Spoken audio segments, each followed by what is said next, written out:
Hello बच्चों। तो ये प्रॉब्लम है जेई मेन 2026 का, जो 21 जनवरी शिफ्ट 2 में पूछा गया था।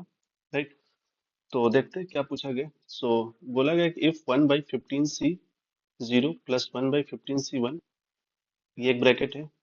फिर अगेन मल्टीप्लाई में 1/15c1 प्लस 1/15c2, और ये ऐसे कंटिन्यू गया है कहाँ तक, 1/15c2, और ये एक्सप्रेशन दिया हुआ है alpha two the power 13 divide by 14c0 14c1 up to 14c12, and then बोला है 30 अल्फा का वैल्यू बताना है हमें। राइट।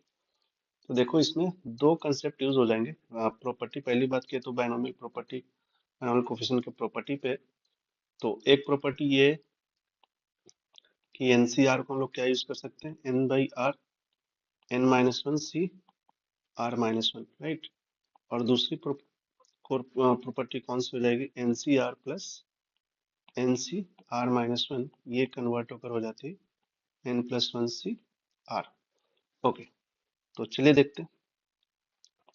तो ये अपने पास, अगर इसका हम एलसीएम ले लें हर एक ब्रैकेट का, राइट, तो इसका ब्रैकेट का अगर एलसीएम लेंगे, ये कितना आ जाएगा, 15c0 15c1। राइट। और ये क्या हो जाएगा अपने पास, 15c1 plus 15c0। Second bracket क्या हो जाएगा, एलसीएम 15c1 15c2, और ये हो जाएगा 15c2 प्लस 15c1। और सिमिलरली ऐसे ही सबसे जो लास्ट ब्रैकेट है वो कितना आ जाएगा अपने पास, 15c12 15c13, और ये हो जाएगा 15c13 प्लस 15c12। ठीक है। तो ऊपर वाले में प्रॉपर्टी अब क्या आ जाएगा, तो ये इसको लिख सकते हैं हम 16c1। राइट। 16c1 लिख सकते हैं, और ये आ जाएगा अपने पास 15c0, और ये 15c1 मल्टीप्लाई, इसको लिख सकते हैं 16c2 डिवाइड बाई 15c1 और 15c2 मल्टीप्लाई, और ये कंटिन्यू होगा, और इस 16c13 divide by 15c12 into 15c13। अब हम ऊपर में प्रॉपर्टी यूज कर ले रहे हैं, 16 को बाहर ले रहे हैं, तो ये क्या आ जाएगा, 15c0। राइट। और divide by 15c0 into 15c1, फिर मल्टीप्लाई, ये 16/2 लिख सकते हैं हम। राइट।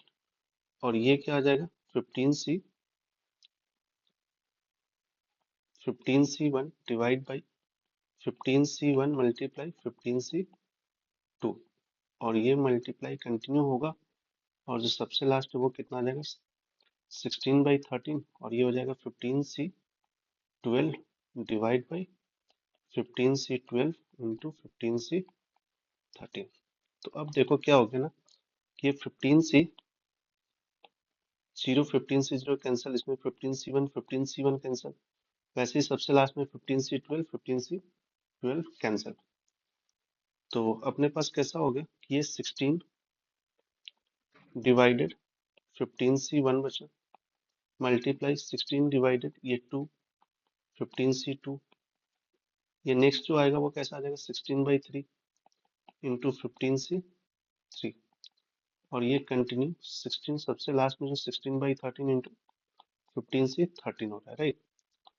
अब क्या, कि जो अपने पास गिवन है वो किसके फॉर्म में गिवन है, 14c0। राइट। तो अगेन इसको हम क्या करें, 16 बाई, इसको लिख सकते हैं 15 into 14c0 multiply 16/2 into 15/2 14c1, again 16 divided 3 into 15/3 into 14c2, और ये कंटिन्यू है 16/13 इंटू 15/13 इंटू, ये क्या लिख सकते हैं, 14c12। राइट। तो अब देखो क्या हो रहा है, ये 2 कैंसिल, इसमें 3 कैंसिल, और इसे 13 कैंसिल। तो अपने पास अब कैसा हो गया कि जब मल्टीप्लाई करोगे तो ये आ जाएगा 16 का पावर 13 डिवाइड बाई 15 का पावर 13, और बाकी क्या बच जाएगा अपने पास टर्म, 14c0 14c1 14c2, और ये कंटिन्यू 14c12 तक। राइट। तो ये एक्सप्रेशन के साथ अगर कंपेयर करें हम, तो अल्फा इज इक्वल टू क्या आ रहा है अपने पास, अल्फा इज इक्वल टू आ जाएगा 16/4। 15, राइट, क्योंकि यही आपने बोला है। तो अल्फा का वैल्यू आ जाएगा 16/15। तो हमें चाहिए किसका वैल्यू, 30 अल्फा का वैल्यू चाहिए। तो 30 इंटू क्या कर सकते हैं हम, 16/15। तो ये कैंसिल हो जाएगा 2, सो 30 अल्फा इज इक्वल टू क्या आ जाएगा अपने पास, 32। ओके, सो ये क्वेश्चन का आंसर कितना अपने पास, 32। आई होप आपको पसंद आया हो। Thank you.